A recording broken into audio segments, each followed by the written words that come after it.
খড়গপুরে কলকাতায় আব্বার আছে না চাই না, এটা মুসলমানের ছেলে না অন্য জাতির ছেলে।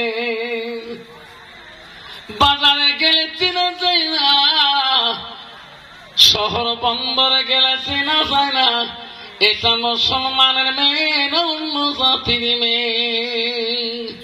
ঠিক না? ঠিক। আব্বাই যেমন এই যুগে আব্বা একটা সুন্নাত যদি পালন করা হয়, আমার সোনার নবী কুরুতে সারি জান্নাত যাবে না।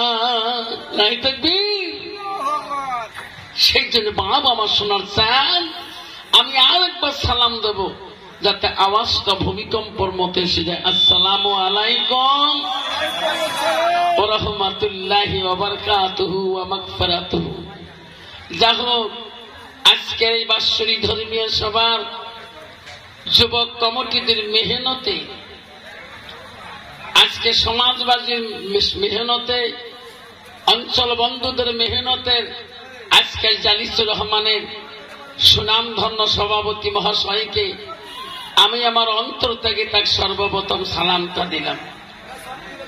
আরো সালাম দিলাম আমার আব্বাজনের বয়সের বৈশিষ্ট্য যারা আব্বাজন এসেছেন, আরো আমি সালাম দিলাম। আরো সালাম দিলাম পর্দার আড়ালে থাকা, নিরলে থাকা অন্তর দুলালী মা বোন, খালাগণ, ফুবুগণ, মাসিগণকে। আরো সালাম দিলাম আমার বয়সের বন্ধু, ছোট ছোট ভাই, ছোট ছোট বোন, সোনামণি, কলিমণি, সবাইকে সালাম দিয়ে আমি আমার বক্তব্য শুরু করলাম। আব্বাজান, আল্লাহ আমাদেরকে মুসলমানের ঘরে জন্ম নিয়েছেন, এটা আল্লাহ পাকের লাখো শুকরিয়া। ধরে করেন আলহামদুলিল্লাহ। আব্বা আমার শোনারে অবন্ধুগণ, শুনে রাখো বাপ, মুসলমান হয়ে গেলাম গো। আল্লাহ বলেন ইন্নাল মুসলিমিনা ওয়াল মুসলিমাত ওয়াল মুমিনিনা ওয়াল মুমিনাত। আল্লাহ বলো মুমিন বান্দা, আমার বান্দিরা, আমার বিশ্বাসী বান্দা, আমার বান্দিরা, আজকে মুসলমান হয়ে গেল। মসজিদুল বাইতুল্লাহ আল্লাহর ঘরে যেতে মুসলমান ঘৃণা করে গো। এমন মুসলমান আছে গো, চার দোকানে 5 টাকা দিয়ে এক কাপ চা খেয়ে আর এক মুসলমানের নামাজের কি বোধ কয়, টুপিয়ালার কি বোধ কয়, ওই মৌলবী সাহেবের কি বোধ কয়, হাফেজ সাহেবের কি বোধ কয়, ওই মুফতি সাহেবের কি বোধ কয়। ওই মুসলমান বুঝলো না বাজারে আযান দিচ্ছে মসজিদে, আল মুয়াজ্জিন আল্লাহু আকবার, আল্লাহু আকবার, আল্লাহু আকবার, আল্লাহু আকবার। আল্লাহ বড় মহান, আল্লাহ বড় মহান। আল্লাহ বলে আমি আল্লাহ এত মহান, আজকে তুমি আমার হুকুম ছাড়িয়া তুমি এক কাপ চা নিশায় পড়ে তুমি মাগরিবের নামাজটা তুমি পড়তে পারলি না, আসরের নামাজটা তুমি জামাতে পড়তে পারলি না। ঠিক না? ঠিক।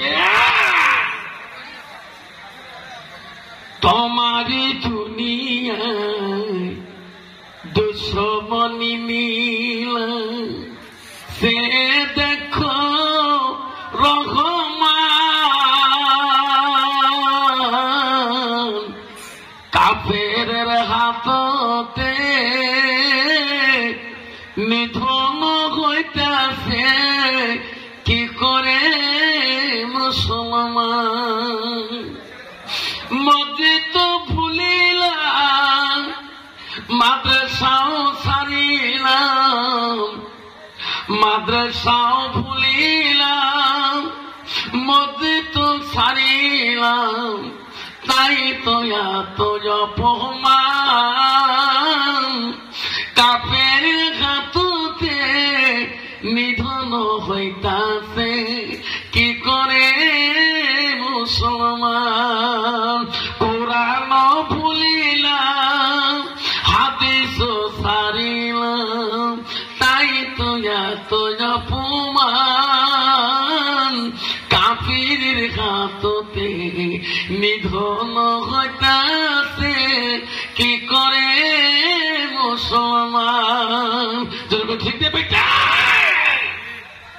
আজকে পথে রাস্তাঘাটে মুসলমান কেমন যোগ্য হয়। মুসলমান এখন হারাম হারাম বোঝে না। মুসলমান এক গ্লাস খাইলে পাগলা খুঁজতে হয়ে যায়। তোমাদের নাই, ঝাড়খণ্ডে নাই, তোমাদের এই এলাকায় নাই, আমাদের আসামে আছে বাবা। এক গ্লাস খাইলে পেটে পারেন আছে না? কত বাবা আছে রে বাবা। মুসলমান হালাল হারাম বোঝে না বাবা।